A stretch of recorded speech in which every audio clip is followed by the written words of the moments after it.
சஞ்சு சாம்சங்குக்கு பதிலா ஜடேஜாவே கொடுக்க ஒத்துக்கிட்ட CSK team. ஆனா ஜடேஜா மட்டும் பத்தாது, கூடவே கரண் சரணையும் பத்ரினாவையும் லிஸ்ட்ல ஆட் பண்ணிக்கோங்கன்னு சொன்ன ராஜஸ்தான் ராயல்ஸ். ஒரு சிஎஸ்கே ஃபேனா இந்த நியூஸை கேட்க எனக்கே அவ்வளவு கோவம் வருது.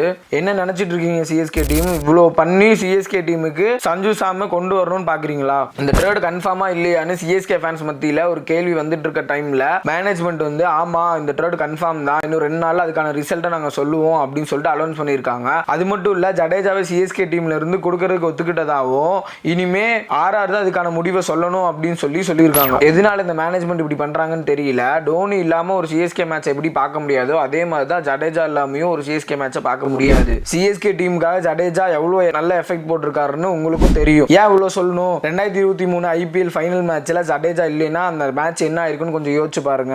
2023 ஐபிஎல் ஃபைனல் குஜராத்துக்கும் சிஎஸ்கேக்கும் நடந்துச்சு. டோனி டக் அவுட் ஆனதுக்கு அப்புறம் இந்த மேட்ச் யார் கையில இருக்கு அப்படின்னு ஃபேன்ஸ் எல்லாம் நினைச்சிட்டு இருக்க டைம்ல ஜடேஜா களமிறங்கி கடைசி 2 பாலுக்கு 10 ரன் வேணும், இந்தா வச்சுக்கோன்னு சொல்லி 6-4 அடிச்சு அந்த மேட்சை ஜெயிக்க வச்சு டோனி இல்லைனாலும் பரவாயில்ல நான் இருக்கேன்னு சொல்லிட்டு சிஎஸ்கே ஃபேன்ஸ்க்கு ஒரு நம்பிக்கை கொடுத்து அந்த மாதிரி மனுஷனையாடா டீம் விட்டு தூக்க உங்களுக்கு மனசு வந்துச்சு. இதை பத்தி நீங்க என்ன நினைக்கிறீங்கன்னு கமெண்ட்ல சொல்லுங்க.